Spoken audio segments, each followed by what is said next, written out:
Olá, tudo bem? Está começando o primeiro documentário sobre designer e criatividade. Eu sou o seu entrevistador, Vitor Gabriel, um designer júnior, que estará hoje perguntando a um designer industrial já profissional na área. Por favor, Bruno, se apresente para nós. Opa, tudo bem? Meu nome é Bruno, eu sou designer industrial há mais de 10 anos. Estou aqui para falar um pouquinho sobre o processo para vocês.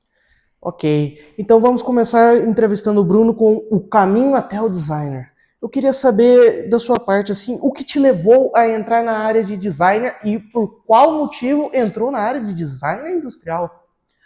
Bom, o que me levou a entrar na área de design foi mais pelo fato de, desde criança, gostar muito de desenhar, de fazer coisas criativas, né, artesanato, coisas do tipo. E o que me fez entrar principalmente na área de design industrial foi depois de experiências de trabalho e do intercâmbio que eu fiz. Ah, interessante, você fez intercâmbio, então eu queria saber o que te levou aí ao estrangeiro, né? E o que teve que aprender para desenrolar, né? Para conversar com pessoas sobre um negócio que já é difícil na área de design industrial e como foi, né? Bom, o processo foi bem chato no começo. Foi um edital, quando eu já estava na minha universidade, né, na UFPE, fiz um intercâmbio para Itália, né, para estudar na Universidade de Florença, focado em desenho industrial. É, Foi bem interessante, bem bacana. Estudei muitas coisas desse segmento, tanto design para moda, quanto design industrial focado em sketch, em prototipação e tudo isso. Bom, Bruno, eu queria saber então, já que, bom, lá no exterior é mais reconhecido o designer e ele é mais recomendado, mais chamado, eu queria saber o diferencial aqui em relação ao Brasil. O que é diferencial entre um designer brasileiro e um designer estrangeiro em geral, assim. Bom, as diferenças em questão de educação são bem, não são tão distantes assim, mas lá eles têm uma estrutura bem mais forte, né, grande, porque são berço, né, dessa cultura de valorização da profissão designer. Já em relação à criatividade, tanto brasileiro quanto estrangeiro, eles têm a mesma capacidade.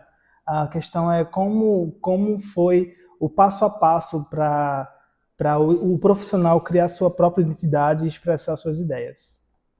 Bom, interessante. E o que você acha que tem que um designer que está entrando na área industrial, ele precisa na formação, assim, para já entrar, já sabendo na carreira e ingressar nessa área, assim?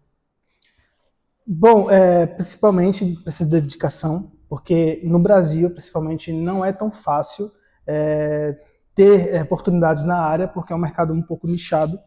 E você precisa, principalmente, estudar muito, tentar buscar informação, conhecimento, melhorar o portfólio, deixar o portfólio bem bacana, bem robusto, para poder tentar algumas oportunidades. E, se estiver na graduação, tentar alguns estágios também que possam ajudar nisso.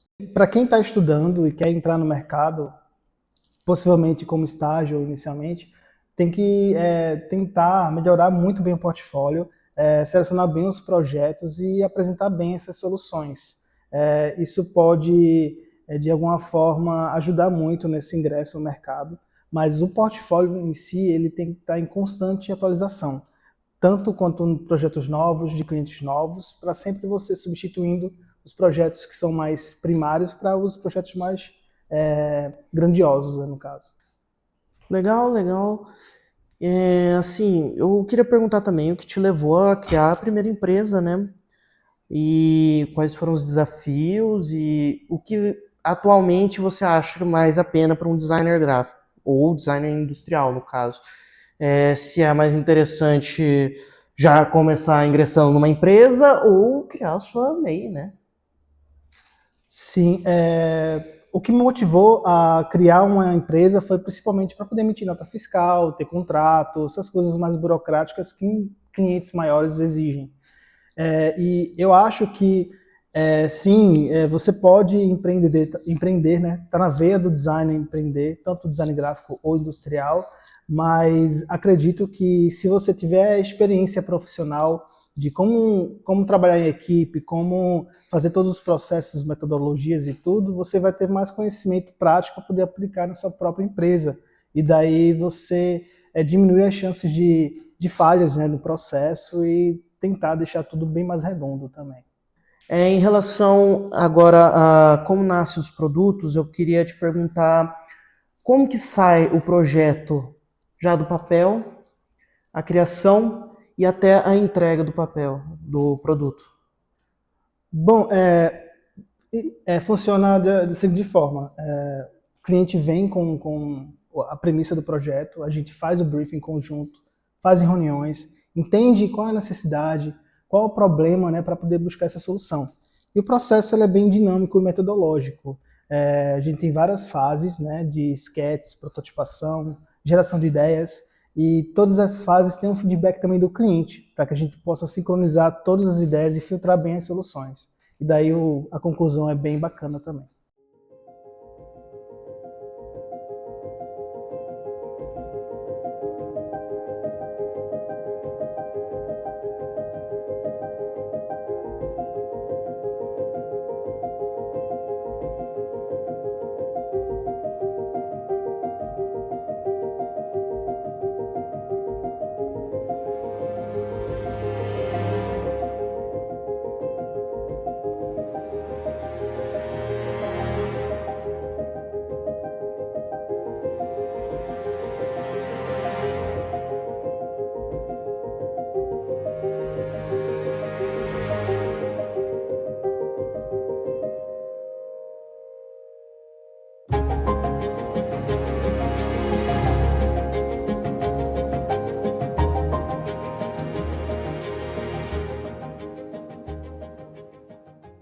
Bom, agora uma coisa bem exercitada. Entre cliente, designer até o engenheiro, como é que é, né? Como que fica essa entre a comunicação entre o designer e o engenheiro?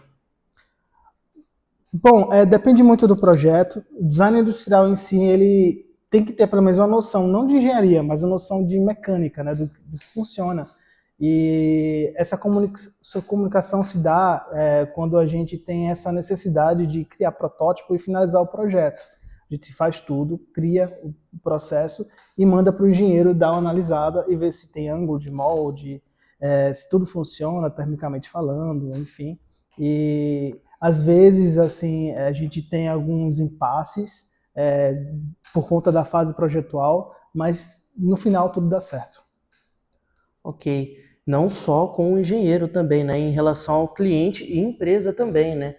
Que daí, antes de chegar no engenheiro, tem que passar por vocês e a empresa tem que aceitar. Eu queria saber, então, como que é em relação a startups e até empresas grandes, assim. Como que funciona o briefing e quando eles querem alterar alguma coisa, o tempo que vocês levam, como que fica, assim? Bom, o processo ele é adaptável para cada tipo de cliente. Clientes maiores que exigem projetos mais complexos e processos também mais complexos, a gente faz uma metodologia baseada nisso, para que tenha um feedback ao término de cada fase. E quando tem esse feedback, a gente ajusta de acordo com essa necessidade. Daí a gente tem um tempo de resposta maior e necessidade de retrabalho menor. Entendo. E quando o cliente ele não tem o que, assim, ele não tem um projeto formado, ele tem ideia muito vaga, ou ele só dá uma palavra praticamente, como que vocês fazem assim? Sim, acontece muitas vezes o cliente querer algo, ele não tem nada conclusivo, nenhum protótipo, nada embrionário, a gente vai e ajuda nessa parte do desenvolvimento. Faz várias reuniões em conjunto para poder definir alguns detalhes, melhorar algumas coisas, e daí em si a gente faz todo o processo posterior, de fase a fase, para que toda solução seja atendida. Então, no futuro da área de design industrial, sobre a polêmica atualmente, né, nesse tempo, a inteligência artificial, né? Eu queria saber sobre a sua opinião sobre essa área, porque muitos designers agora estão preocupados com a adoção dessa área e criação, está preocupando bastante. O que você acha a respeito? Bom, a inteligência artificial, ela de fato vai substituir algumas profissões. Acredito que a profissão criativa nada substitui a mente humana, que ela é muito mais complexa. Porém, sim, você pode usar a inteligência artificial como ferramenta, não como solução para tudo. Por exemplo, a gente pode usar na área de design industrial como é, uma base da IA para poder fazer pesquisa mercadológica, poder criar soluções baseadas nos sketches para poder ver como vai ser o produto em si, só para ter um preview, mas nada vai conseguir substituir a complexidade. Tanto é que a minha profissão é muito geométrica e matemática, então não tem como deixar uma IA fazer tudo sozinha, já que são moldes, investimentos muito altos para isso, entendeu? Bom, com essa pergunta respondida, eu queria entrar em outra, então, seguindo a base da IA, e se o designer, então, usando a IA como ferramenta, ele precisa ser mais técnico, mais humanista, mais estratégico, como que ele precisa agir nessa relação? Bom, com o uso da IA, o design tem que ser mais estratégico, acredito. Tem que focar na IA como ferramenta, a ferramenta de princípio, não de solução completa, final. Você não pode dizer para a IA fazer o processo de início a fim. Só os processos que são muito mais automatizados, né? Que o ser humano ele pode fazer, só que é muito pesante e que a IA pode substituir. Agora, a parte criativa, que tem o seu lado humano, isso você tem que fazer por si só, não deixar a IA fazer tudo. Incrível. E em relação à área de designer, eu queria saber o que ele impacta na vida de várias pessoas, né? Porque as pessoas ultimamente acham que o designer é só fazer panfleto, impressão ou só algum gabinete bonitinho, né? Mas não é só isso que a gente faz, claro. O que ele impacta na vida social cotidiana? Bom, o designer, ele é um personagem assim que ele pode ajudar o impacto social criando soluções, né? Para alguns problemas da sociedade.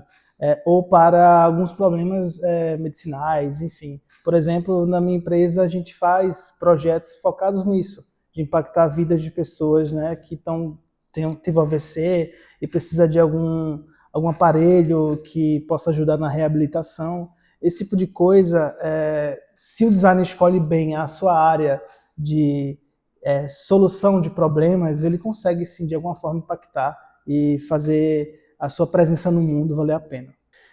Bruno, eu reparei que você tem a Bor Design e eu queria saber qual que foi a necessidade de criar uma empresa para entrar no mercado, assim. Bom, a necessidade surgiu já no Recife, quando eu estava querendo ser empreendedor, né, de fato, não estava muito satisfeito com o mercado que eu estava lá, que a empresa que eu trabalhava tinha fechado, eu entrei numa agência de publicidade para ser diretor de arte, que não era nada que eu gostava. Eu abri a empresa para poder agregar clientes, né, e tentar fazer desenvolvimento de produtos, né. Não deu muito certo lá, mas ela se manteve ativa. Fiz alguns projetos, mas não tão grandiosos. Depois, quando eu vinha para aqui para o Paraná, consegui pegar mais clientes. Agora uma pergunta final, né? O que o Bruno de agora, com tanta bagagem assim, com tanto conhecimento, diria para o seu Bruno desde o começo de carreira? O que impactaria mais? Bom, eu falaria para ele não desistir dos desenhos em palitinho que ele começou a fazer, dos gibizinhos que ele criava para a escola, ou também dos modelos em Lego que ele fazia. Isso ajudou muito a conceber o profissional que sou hoje. Então, desde o começo. E assim, para os designers, então, que estão começando agora, o que você diria? Foque nos estudos, se especializem e ajustem muito o seu portfólio, né? Focado principalmente no que você quer almejar. E nunca desista de criar soluções que impactem a vida das pessoas. Bom, Bruno, o papo tá massa até agora, mas só que, bom, vamos ter que finalizar. Então, muito obrigado pela sua presença. Obrigado a todos que assistiram até aqui e até mais.